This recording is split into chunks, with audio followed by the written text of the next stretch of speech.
100% pure is how we describe New Zealand. The Māori see the land, soil and water as taonga and see themselves as guardians of these treasures. This is something all Kiwis of any ethnicity should stand behind. When foreigners picture our nation, they envision a paradise. Green, clean, 100% Middle Earth.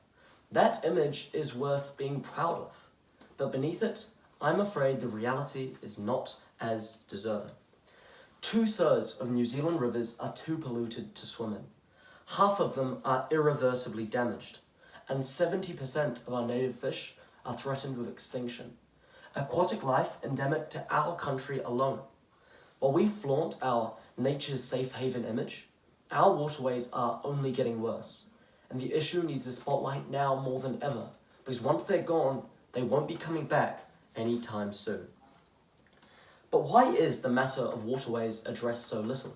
As of recent surveys, water pollution is the New Zealand public's #1 concern. As of 2019, 80% of Kiwis are extremely concerned with the state of our lakes and rivers.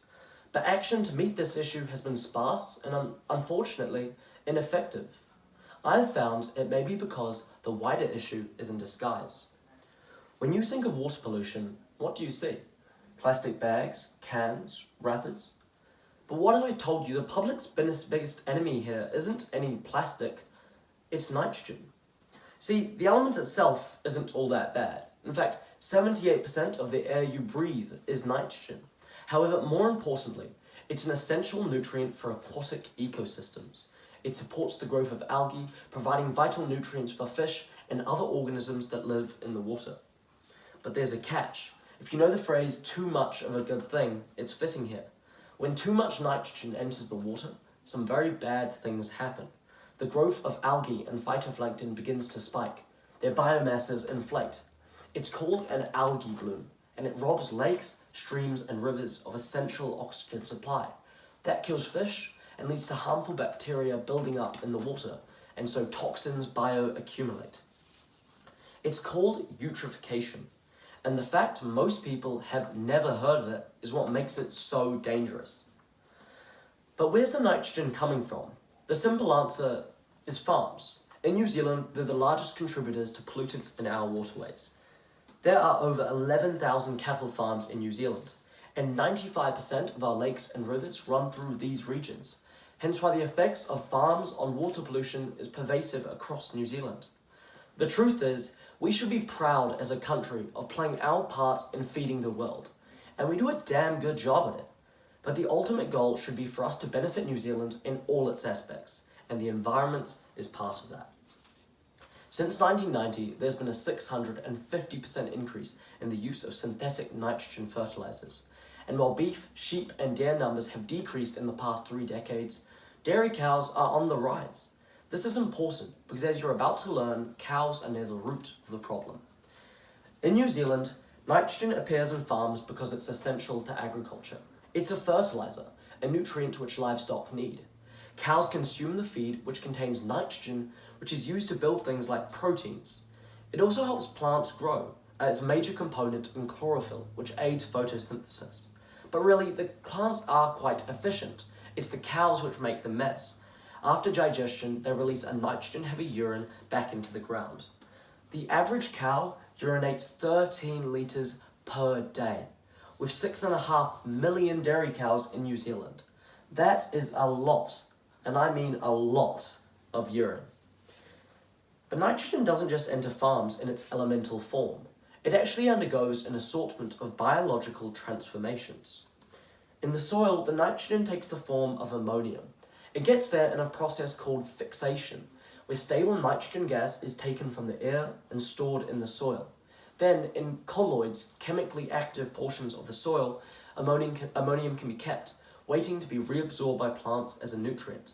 Unfortunately, over time, the supply of ammonium is oxidized by soil-based bacteria. This process forms nitrite, which can then either nitrify or denitrify.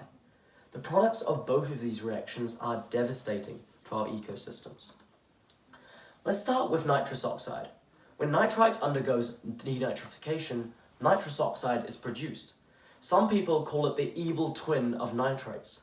Why? It's notorious as a greenhouse gas. The molecule only contributes to 11% of New Zealand's total emissions, but its potency makes up for that. Nitrous oxide is 300 times more damaging than carbon dioxide, and to make matters worse, it has a lifespan of 121 years. For comparison, methane lasts 12. As of the last decade, being such a farming-oriented country, most of our nitrous oxide emissions have come from farms. And since 1990, those emissions have jumped by half. But nitrous oxide isn't what's harming our waterways. For that, we have to move to nitrate leaching. When ammonium is oxidized, the nitrite product has two options: nitrify or denitrify. Now, nitrification is far more common. In fact, nitrate is the dominant source of nitrogen for plants. Roots in the soil absorb these nutrients, and the plant uses them to build things like DNA, chlorophyll, and proteins. But here's the hiccup. Nitrate is hypersoluble, meaning it tends to sink beneath the roots, where it can no longer be absorbed and can leach into subsurface waters. It's from there the nitrate, now a pollutant, makes its way into our streams and rivers. Urine patches are so concentrated with nitrogen, the soil is saturated with far more than it can actually absorb, meaning massive amounts of nitrogen aren't being used and leaching. As of last year, nitrogen levels were worsening in more than half of the so-called protected sites being monitored by our government. And there you have it. As you've probably figured, the issue isn't as simple as carbon dioxide emissions, and that's contributed to the fact it's a worryingly unfamiliar problem. So what's the solution? If we return to the nitrogen cycle and follow the nitrogen, we can find a weak link: the nitrifying bacteria. They act as oxidizing agents. The bacteria produces nitrite from ammonium as part of a metabolic process. To put two and two together, to inhibit the effect of these oxidizing organisms would be to produce less nitrate, and therefore less pollutants. And so we reach our solution: nitrification inhibitors, compounds designed to be applied to the soil and which's effects are extremely promising. Nitrification inhibitors are chemical compounds which depress the activity of nitrifying bacteria. These bacteria are what cause nitrates to form, and so inhibitor compounds are designed to affect them. They do this by bonding to the relevant AMO, or ammonium oxidizing organism. This process keeps nitrogen locked in ammonium, not nitrate, which is good. Why? Because ammonium is a more effective form nitrogen can take. Unlike nitrate, it's less soluble, and so won't leach, and it's immobile in that it can be stored by soil colloids. Inhibitors get their name because their compounds work to control the rate of nitrification, and so reduce the amount of nitrate formed. This allows plant life more time to absorb ammonium without losing nitrogen as a gas or by leaching. Nitrous ammonium is one example of a bacteria inhibitors are designed to target, because nitrous ammonium tends to oxidize ammonium as part of a metabolic process.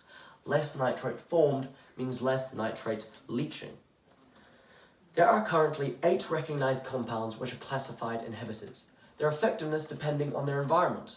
You see, most inhibitors only last a month or so before they are degraded by microbes. However, a highly specific inhibitor designed for a particular biome could persist up to 70 days, reducing costs dramatically.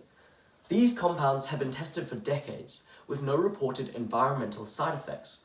Further, they've all been engineered to inhibit, not kill, meaning beneficial probiotics and farming microbes are safe from their effects, which is ideal for a farming setting. But I'm sure you'd like more than my assurances.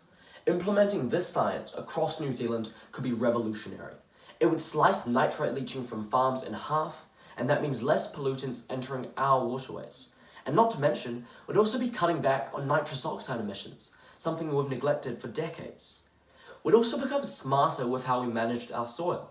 Inhibitors allow the earth longer to absorb nutrients, which makes for more productive farming. To top the cake, the Ministry of Agriculture has already performed rigorous study on a known inhibitor, DCD, and quote, saw sufficient financial benefit for adoption by farmers. That's because studies have shown inhibitors can bolster plant productivity by up to 30%. With the amount of grazing land we have here in New Zealand, that's hundreds of millions in economic potential. The plant productivity point is key. You see, on the level of thousands and thousands of farms, Maybe change simply for the environment's sake isn't a strong enough incentive. But if we know this science, these inhibitors, are going to bring more money to primary industry, maybe that is. But this science isn't just a win for farmers. Environmentalists have reason to cheer too. Trials conducted on farms in Rotorua saw nitrous oxide emissions decrease by 80% and nitrate leaching by 50% following the use of inhibitors. Those are staggering figures. So not only do we have studies internationally proving the worth of inhibitors, they faced examination by our own Ministry of Primary Industries and been given the green light. But what makes this solution better? This isn't any small issue, there are other options. Let's take a look at them. In recent years, the government's introduced tighter farming practices. That's stopping things like cows straying into streams. The issue is, the changes haven't been taken too well, because at the end of the day, they make a farmer's job harder. Others have called for tighter regulations on water quality. And it's true. We've gone from allowing 0.5 milligrams of nitrogen in a litre of drinking water to 6.9. One ecologist described it as going from a 50 km/h speed limit to a 691 and then saying you're going to improve road safety.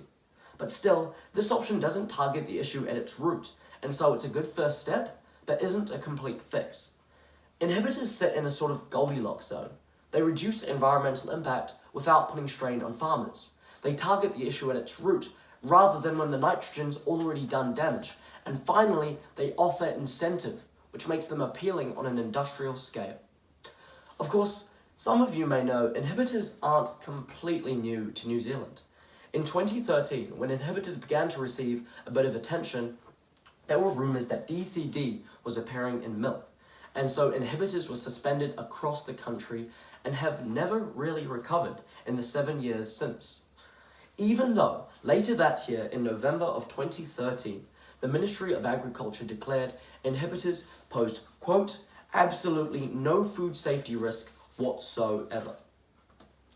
Of course, all of these solutions, including the one I'm presenting here today, depend on the collaboration of primary industry. That's what this presentation is founded on, the vision of Mātauranga, partnership in the pursuit of protection.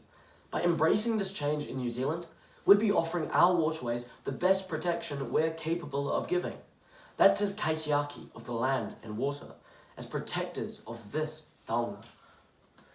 So to close, after the past 12 or so minutes, you might feel a tang of negativity, but I'd tell you, don't. We hold ourselves to high standards, and it's true, our waterways can and should be better than they are, but we're not in the worst of places. Internationally, our water quality ranks as one of the best, and we lead the world in sustainable farming. But there's still work to be done. We can't get complacent, and public opinion matters. If we want to be a model for the rest of the world, for the farming nations whose water qualities are the worst they've ever been, not terrible isn't how I want to be describing Kiwi water, and this is a step in the right direction. I'd leave you with what I started with. 100% pure isn't the whole truth yet, but the New Zealand image is something to be proud of. So let's live up to our reputation.